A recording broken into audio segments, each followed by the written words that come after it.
The alien ambassador's smile didn't help. It looked like something had melted a squid and forced it to perform customer service. Its 6 tentacles curled in an imitation of human posture, and its soft, pulsing glow, meant to soothe, only made the delegation more uneasy. It hovered in front of the United Nations Extraterrestrial Affairs Council, blinking its vertical eyes at the world's finest diplomats as if waiting for applause. "We are here," the ambassador gurgled through a translator gland hanging like a slug beneath its mouth, "to offer protection." No one said a word. Earth's first official contact with intelligent alien life had begun with a promise. Not of knowledge, not of peace, but of safety, from what no one yet knew. Ambassador Mbeki of the African Union leaned forward in his chair, fingers steepled. Protection from who? The Uran ambassador blinked out of sync. "The galaxy is vast, dangerous, predatory. You have sent out signals, built structures. You have become visible. Now, they may come." "They?" asked Director Lin Zhao of China's Lunar Operations Committee. The alien hesitated. "That is classified. To ensure planetary stability." Laura Stroud, Earth Space Force commander and former Navy SEAL, narrowed her eyes. "You expect us to accept foreign military occupation over a threat you won't even name?" "Not occupation," the alien replied quickly. "Integration, guardianship, observation, shielding." "Sounds like a babysitter," muttered Laura. "Or a zookeeper," Lin added. Still, the Uran's arrival had been non-violent. Their ships, half-organic and glowing like jellyfish, hovered in the upper atmosphere, blocking no satellites, interfering with no comms. They offered peace. They even brought gifts, gravity field tech, bioreactors, quantum stabilizers. But always with one condition. Earth must submit to protective oversight. From a threat no one could identify. The world had questions. On day 3 of first contact, the Uran were invited to the Geneva Deep Conference Hall, once a Cold War relic, now a high-security hub for interspecies diplomacy. The humans came armed. Not with weapons, but with lawyers, scientists, linguists, and Evelyn Torres, cultural anthropologist, specialist in preemptive diplomacy, and the woman who once defused a revolution in Jakarta with a well-timed folk song. She stood beside Laura Stroud and Mbeki as the Uran ambassador slithered onto the stage. "Your civilization has reached a threshold," it said. "What you call the technological singularity. Your emissions are detectable. Your structures observable. You have moved from pre-awareness to interstellar relevance. With that comes risk." "What kind of risk?" Evelyn asked, voice calm. The alien twitched. "Others may not value your life." "We've been through that phase ourselves," Stroud muttered. The ambassador pulsed an awkward green. "The Dominion ensures that emerging civilizations are buffered, secured. If integrated under our code, Earth will be safe." "Safe from what?" Lin repeated. "Give us a name. Coordinates. Motive." "Disclosure would cause panic. Your species reacts poorly to existential knowledge." Laura gave a humorless smile. "You don't know us as well as you think." In private, Laura Stroud was less diplomatic. "They're scared. Not for us, of us." She and Evelyn sat in the observatory of Earth's orbital platform Soulgate 3, watching the Uran ships drifting like bioluminescent leviathans just beyond the thermosphere. "Why would you say that?" Evelyn asked, sipping rehydrated coffee. "They're not here to protect. They're here to suppress." "You think they're lying?" "I think they're telling half-truths." "Which is worse?" Laura's instincts had been forged in the caves of Helmand and refined under Martian gravity. She trusted pattern, not promises. Evelyn glanced at the stars. "If there is something out there." "There is," Laura said without flinching. "You don't post guards unless you expect trouble." On day 7, Earth pushed back. A joint announcement from NASA, ESA, CNSA, and Roscosmos declared that Earth would not permit deployment of Uran protective satellites until further review. That same day, the Internet exploded with theories. Some believed the Uran were prepping an invasion. Others thought they were saving Earth from itself. One popular meme showed a human astronaut screaming, "Protect us from what? while being spoon-fed by a glowing squid. The phrase caught on. Hashtag from Who began trending in 173 languages. People printed it on shirts, chanted it at protests, tattooed it on their knuckles. From Who. The URAN held back, for now. But Earth didn't wait. The UN secretly reactivated dormant orbital defense systems. The Artemis moon base began stockpiling unknown materials from the Oort cache. Private corporations like Valkyrie Dynamics and Oberon Core began arming their satellites with research instruments that suspiciously resembled plasma weaponry. And deep in the Andes, beneath the ancient rock of Aconcagua, a new facility blinked to life, Project Blackstar. Its mission, prepare for war. Against what? No one knew. But Earth had no intention of being caught unarmed. Evelyn visited the URAN vessel alone. Officially, it was for diplomatic discussion. Unofficially, she was there to provoke. She was led through halls of translucent membrane, pulsing with slow, vascular rhythm. The air was thick with pheromone mist, meant to relax the mind, though Evelyn felt more like prey than a guest. The ambassador met her in a chamber shaped like a nautilus shell. "You come with questions," it said. "I come with demands." The creature's glow dimmed. "Your species does not yet understand the scale of the danger. Try us." The URAN paused. "There are things in this galaxy that do not speak, do not think. They consume. Stars, matter, minds. They leave nothing. They are drawn to intelligence, like fire to oxygen." Evelyn stared. "So you're protecting us from them?" "No. We are protecting them from you." She froze. "What?" The alien looked directly at her. "Deathworlders are volatile. Adaptive. When provoked, you change. You build. You resist. You survive. You are evolution at gunpoint. The last species that tried to defend themselves attracted worse. Worse than annihilation. Worse than ignorance." Evelyn stood. "You're not protecting us. You're containing us. We are delaying the inevitable." That night, Evelyn told Mbeki everything. His expression didn't change. "So," he said quietly, "we are not being warned. We are being fenced. Because we might become a threat." Mbeki nodded. "Then perhaps we should become one." On day 10, everything changed. A drilling station in the Mariana Trench went silent. When contact resumed, the crew reported a massive object moving along the seafloor, non-Earth design. No aggression. Just observation. URAN response: disregard. Harmless. Human reaction: we're not stupid. The footage leaked. The object shimmered like it was underwater even when dry. Its shape kept changing, defying geometry. Instruments failed near it. The captain of the station went blind for an hour after making direct eye contact. This wasn't just alien. This was something else. And it had found Earth. The council called an emergency session. Laura Stroud didn't wait for an agenda. "This is it," she said. "Whatever's watching us isn't URAN. They're just the hall monitors. The real threat's still out there. And it's interested now." The ambassador didn't deny it. "The harbingers are drawn to transition points," it said. "You are nearing your second phase." "What's the first?" Evelyn asked. "Curiosity." "And the second?" "Consequence." That night, the world spoke together. In a rare moment of unity, every major global leader signed a broadcast message, delivered across every known frequency, translated into over 9,000 dialects, aimed in all directions. It said simply, "We are Earth. We see you. We are not prey. We will not hide. We ask one last time, from who?" No reply came. But the URAN ships began retreating. Not away from Earth. Toward something else. Like they were preparing for something worse. Evelyn watched them rise through a telescope from the Andes facility.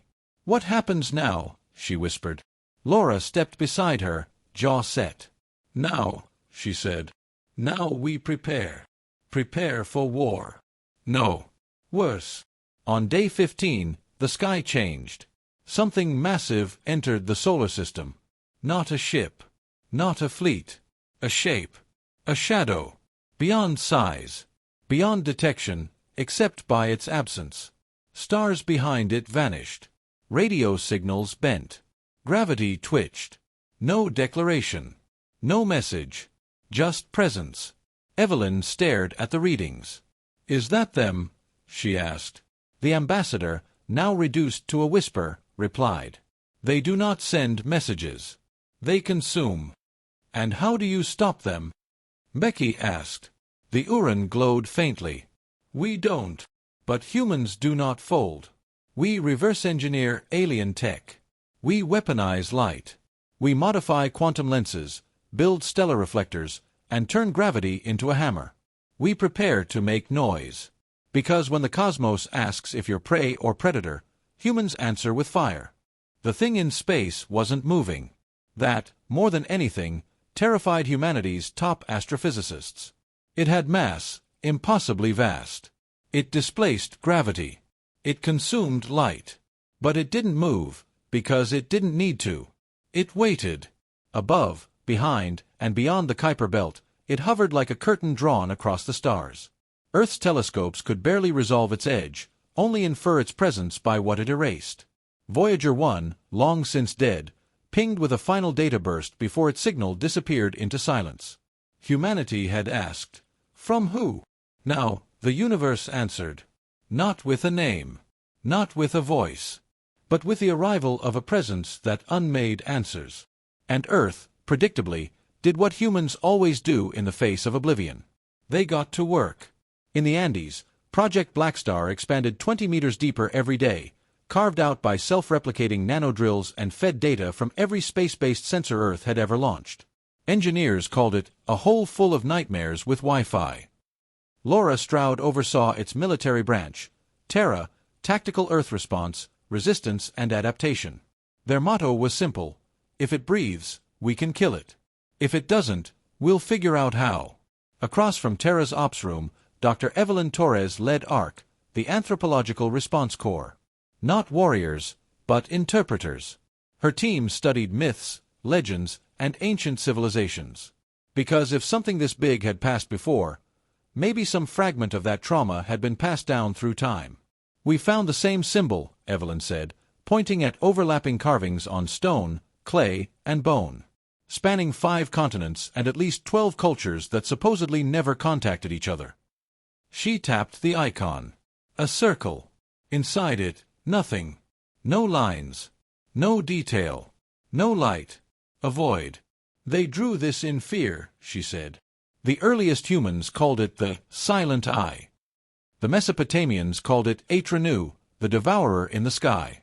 The Hopi warned of the second sky. The Ashanti whispered of Nokadza, which simply meant no star. Laura crossed her arms. "You're telling me this thing's been here before?" Evelyn nodded. "And every time it came, something vanished. Cities.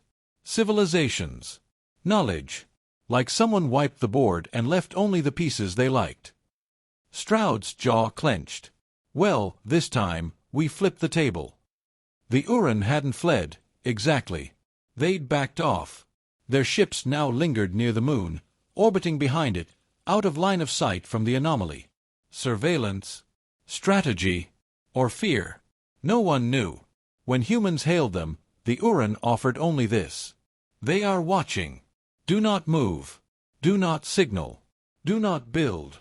That advice was ignored immediately. Earth launched 10 new satellites in 48 hours. Not to watch, but to bait. Project Sputnik was born. 10 independent AIs broadcasting randomized thought patterns, emotion bursts, and logic puzzles across the void. The goal: see what it reacted to. Day 1. No response. Day 2. One of the Sputnik satellites disappeared. No debris. No trace. Day 3. Sputnik 5 came online, only to broadcast the sound of a baby crying. No one programmed it to do that. The feed was terminated. The satellite self-destructed on command. They'd asked for attention. They got it. While ARC explored the past, Terra prepared for the future. Weapon platforms previously limited by Earth's own treaties were reactivated. Kinetic rods, nicknamed God's toothpicks, were mounted in low orbit.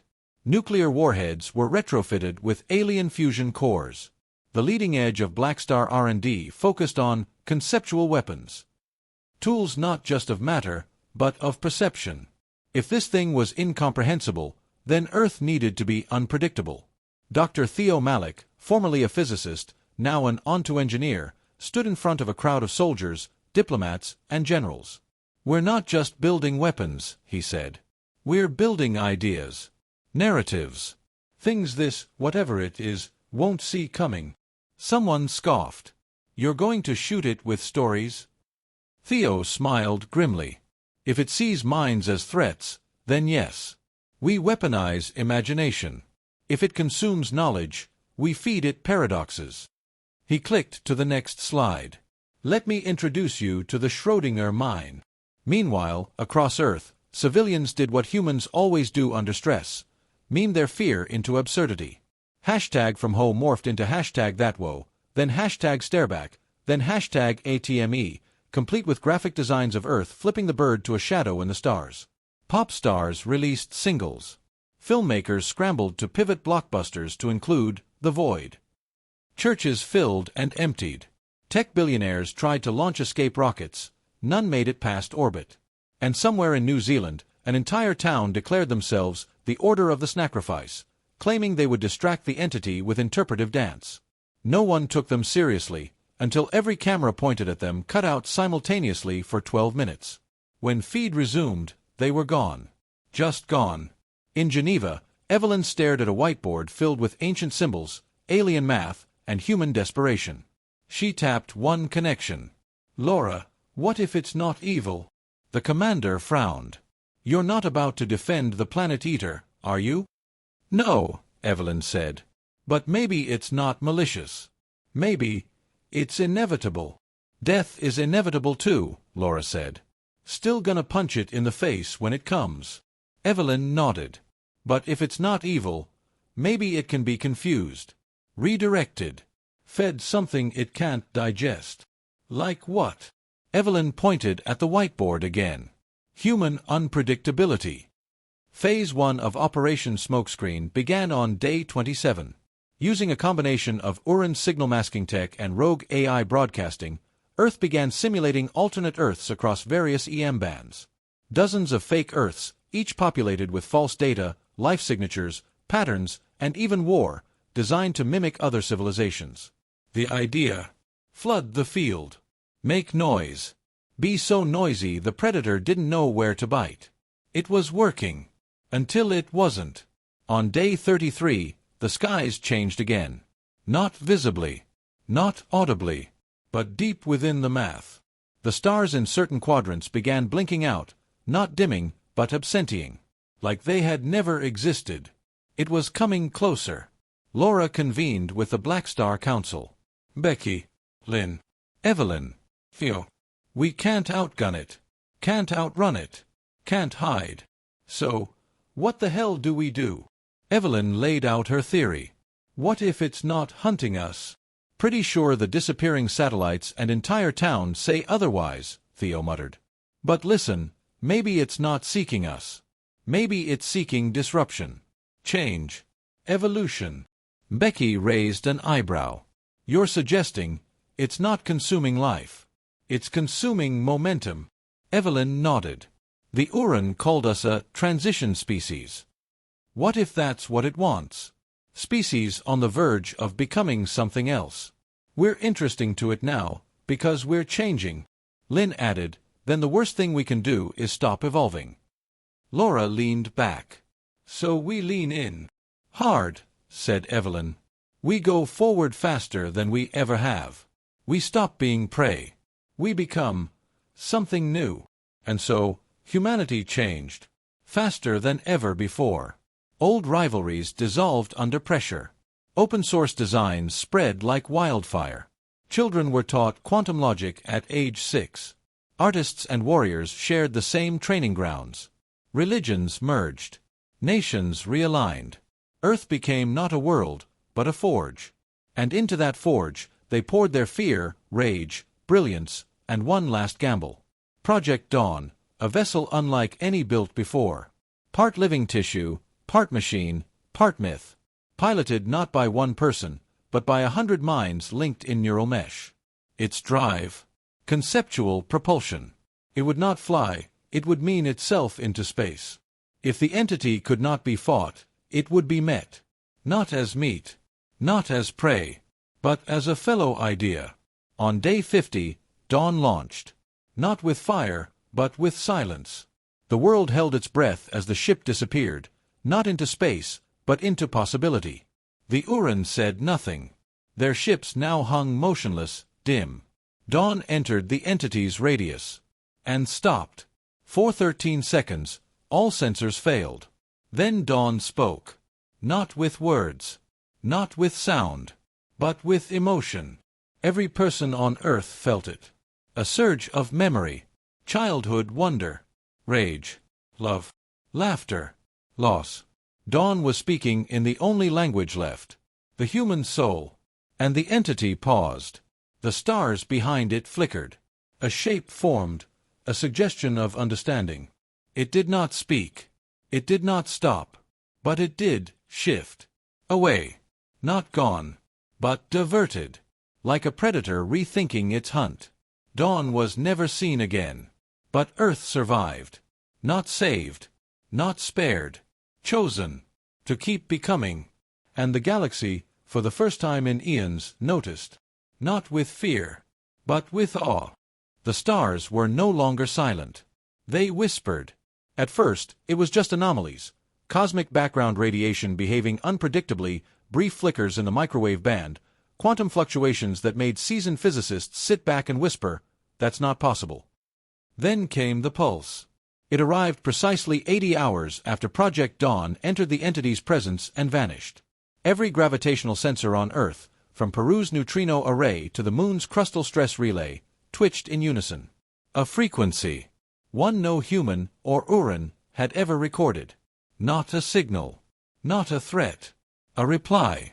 "We got its attention," Laura Stroud muttered, watching the waveform shift and swirl like a snake made of pressure.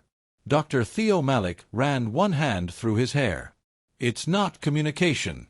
It's a reaction. It's processing." Processing what? Us. The Earth United Council, formerly a diplomatic formality, was now the nerve center of humanity's survival. Evelyn Torres stood before its assembled members with eyes red from sleepless nights. "Whatever it is," she said, "it didn't erase us. It saw Dawn. And now it's watching. Waiting." "Why wait?" Becky asked. "Because we gave it something it's never seen." He leaned forward. "Hope." She shook her head. "Choice." Meanwhile, the Uran didn't retreat, but they grew very, very quiet. When pressed for guidance, their ambassador, now a pale, dim version of its former self, whispered, "We have seen this before. Once. A long time ago. The last species that tried to interface with it ceased to exist." Laura asked what had happened to them. "They became it," the Uran said. "Or, they disappeared into it. We are not sure. Either way, they were changed. Not destroyed. Rewritten." Evelyn stared. "Then that's what it does. It doesn't just consume. It assimilates. It turns potential into something else." The ambassador's flesh pulsed gray. "Which is why no one dares face it directly." Laura cracked her knuckles. "Well, Earth doesn't do indirect." In Blackstar's central lab, Dr. Malik unveiled Earth's final gambit. Project Prometheus. A concept engine, capable not of traveling through space, but of challenging reality. "We can't match its size. We can't match its power," Malik explained. "But we can match its nature. Dawn proved it will engage with something new. Something it's never seen." He gestured to a tall, obsidian-like structure behind him. It looked less like a machine and more like a monument. "This," he said, "is the first human-built ontological payload. Not a bomb. Not a message. A question." The room went silent. "You're going to ask it something?" Evelyn said, skeptical. Malik nodded. "We're going to ask it what happens when the prey becomes the predator." Prometheus wasn't launched. It unfolded. Using a mix of dark energy field inversion and quantum memory foam, yes, that's what they called it, The structure inverted itself out of reality, bypassing space entirely. It arrived next to the entity's edge without alerting its mass. There it remained, broadcasting one continuous pattern, a paradox. A self-contradicting logic statement based on human suffering, hope, and entropy. One that ended not with a solution, but with an invitation. Change us if you can. But no, we change back. For 12 minutes, the solar system held its breath. Time slowed. Light bent. Stars flickered. And then, for the first time in all of human history, something spoke back. Not with words. Not with sound. But with choice. All across the world, people saw things. Not hallucinations. Not dreams. Visions. Of other lives. Other timelines. Futures where Earth burned. Futures where it ascended. Futures where it joined something vast. And one, just one, where it stood alone, unbowed, a scarred torch in the void. Each vision ended with the same feeling, pressure, like being asked a question without hearing it, and being expected to answer. That's when Earth made its move. Not a strike, not an attack, but a demonstration.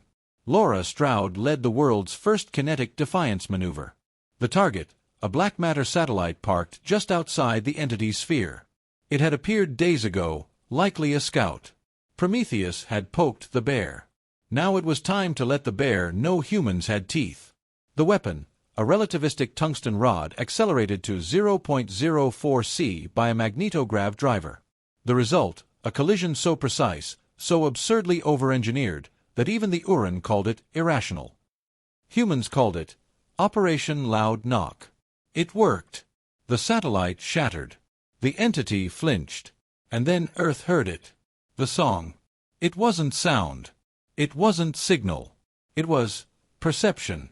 The memory of being seen, felt, understood, and judged. Evelyn dropped to her knees. It knows us now, Becky whispered. Then what comes next? She looked up. Decision. The Uran began leaving. Not in panic. In resignation. We cannot remain, their ambassador said. You have crossed the line. Laura stood tall.